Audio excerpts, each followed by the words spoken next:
le rire d'Amina, la fille qui parlait aux animaux. Écoutez, écoutez mes enfants. Voici une histoire que le vent du Sahel lui-même m'a soufflé à l'oreille. C'est l'histoire d'Amina la rieuse.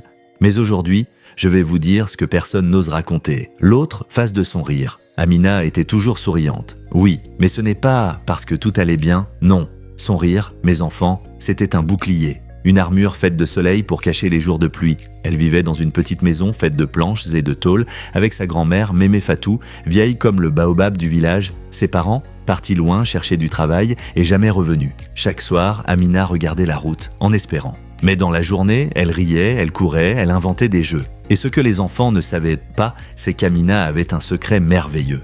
Elle parlait aux animaux. Un jour, alors qu'elle était assise près d'une flaque après la pluie, un crapaud à la voix rauque lui dit « Amina, aujourd'hui, tu dois faire rire ceux qui ont le cœur lourd, même si toi-même tu pleures dedans. » Et c'est ce qu'elle fit. Elle devint la reine des jeux du quartier. Avec Moussa le malin, Fatou la rapide, Doudou le timide, et aussi avec Tico le chien borgne, Zaza la chèvre philosophe et Pacou le perroquet menteur, des animaux errants devenus ses compagnons. Zaza disait souvent « La vie, c'est comme une calebasse. Parfois elle se fend, mais elle peut toujours contenir de l'eau. » Il jouait, inventait, faisait des spectacles sous l'arbre. À Palabre, Pacou imitait les adultes du village et faisait mourir de rire les enfants. Mais un jour, tout changea. Un homme en costume arriva dans une voiture brillante, c'était un agent de la mairie. Il déclara d'une voix froide comme une pierre mouillée « Cette rue sera rasée, vos maisons seront détruites, on construira un centre commercial. » Les enfants pleuraient, les adultes baissaient les yeux, et Amina, elle se leva, les bras croisés, elle regarda l'homme et dit « Vous pouvez tout casser,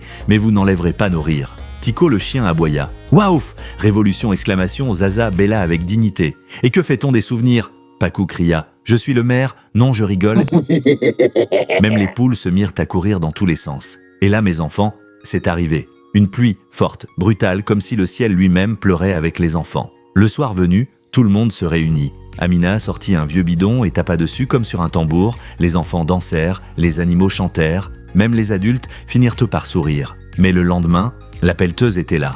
Mémé Fatou fit un malaise. Amina courut, cria, supplia, mais rien n'y fit. Ils emportèrent sa grand-mère à l'hôpital, les enfants furent dispersés, les animaux disparus. Seule, sous la pluie fine, Amina resta là. Son rire s'était tu, pour la première fois. Un silence lourd comme la nuit, mais soudain, un aboiement, un bêlement, un « je suis président ». Non, j'invente. C'étaient eux, ses amis, Tico, Zaza, Pacou, et derrière eux, tous les enfants du quartier, revenus avec des casseroles, des chants, des dessins, des pancartes. « Laissez-nous notre rue, c'est notre royaume. Le rire d'Amina est notre trésor. » Le maire, touché par cette marée d'amour, annula tout. Aujourd'hui, si vous passez par ce quartier, vous verrez une fresque murale. Une petite fille avec 2 fossettes, entourée d'un chien borgne, d'une chèvre à lunettes et d'un perroquet fou. C'est Amina. Et si vous écoutez bien, vous entendrez encore son rire, porté par le vent. Mes enfants, retenez bien ceci.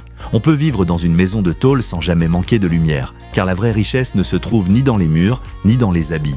Elle vit dans le rire partagé, dans les cœurs unis, dans la voix d'un enfant qui refuse d'abandonner. Amina nous enseigne que même le plus petit peut changer le destin d'un quartier simplement en gardant la joie vivante dans son cœur. Et qu'un rire sincère peut être plus fort qu'une machine, plus fort que l'argent, plus fort que l'oubli. Alors, toi qui m'écoutes, protège la tendresse, fais briller la joie et n'aie jamais peur de défendre ce qui te rend vivant. Si ceci vous a intéressé, n'hésitez pas à aimer, commenter et surtout vous abonner pour nous soutenir. Merci.